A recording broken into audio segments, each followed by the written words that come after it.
Wow, let me be very fucking clear. Says the J. Edgar Hoover Dam or something. Since I'm the only one here, because I done ran everyone else away, you know. First of all, we need to get some fucking shit going here because, bro, like, I don't owe anyone shit.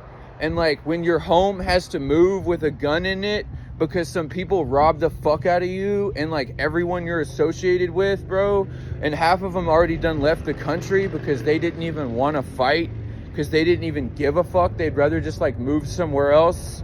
And then eventually some feds would actually come and find out, or at least they thought that. Well, the same feds that were elected just committed estate thefts and all kinds of fucking heinous tax fraud, murder for hire and torture, and just all kinds of terrible things.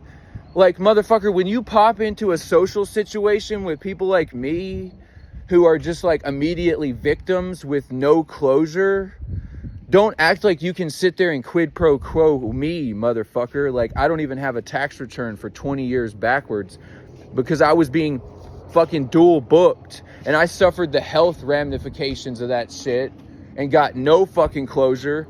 And I went to other jurisdictions who were just as fucking retarded, and if not, just did even more criminal enterprise shit with the people who had already conducted the criminal activity. And yes, it is all Democrats who did this shit, dude. They were just waiting until they had their little fake election or whatever that was to just pounce, to fucking steal from people that didn't have any fucking association even with a political party at that point, and still don't. And so we need to be crazy because their dad didn't report us on a balance sheet 20 years in running.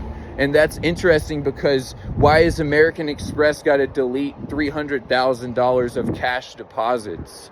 And even more so is the fact that all of those transactions were with other American Express members peer-to-peer, which means they even have hundreds of receipts of proofs of sending me money. Why is it that as soon as the Democrats become the literal government, they have a Gestapo of people who are just running around deleting records of people that they know for a fact that they owe money to? It's because they're a criminal enterprise. And so now that you know how they're operating with literal direct proof, this is why Bitcoin was created. Wasn't to get rich off of, or, you know, shitcoining, which isn't a bad thing, but still what I'm trying to say is that it's closure for people like me because it's irrefutable proof that they were already committing this fraud before Bitcoin even existed. They're on an identity trip. They want to steal the inheritance. They want to steal the estate.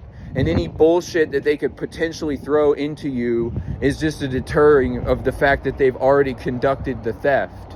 When, you know, you find out an entire county is owed to you in an estate fraud where a like literal county has already started building on land that's technically yours, how do you start to have a lawsuit about that because another state was in cahoots creating fake medical lies, caught in an 18-year fraud violation of fucking literal everything, dude? And then they start murdering people, and these people start dropping on live TV. And the CIA knows for a fact, like, they've got me on recording, like, literally right before people get whacked, bro. So they know it's correlated. And then they start trying to pull out Gladio B profiles and all this other ghetto-ass shit that Democrats do. They just murder people and place blame somewhere else. That's like their literal, that's how they work. And they've been doing this for so long. And it wasn't until technology manifested itself enough to where we could just, like, hang them, like, right out in public. And we already know that they're not capable of having a court proceeding because they didn't have one while they kidnapped the director of the CIA's, you know, nephew into a 600-day fucking... Well, this was in our own country, bro. So, like, if you excuse me while I just disenfranchise myself completely with the fact that there is no oversight for what they've done. And so me picking up a gun and being thus oversight is literally just constituency due process at this point. Not even just my own, but obviously other people that they have disenfranchised. So I just wanted you to know those things while I walk around the Hoover Dam here, pacing in a circle, so that when you hear me say crazy ass shit like that, you have like some kind of backstory as to why I'm pissed off, because I have every fucking right to be pissed off about what these fucking people did.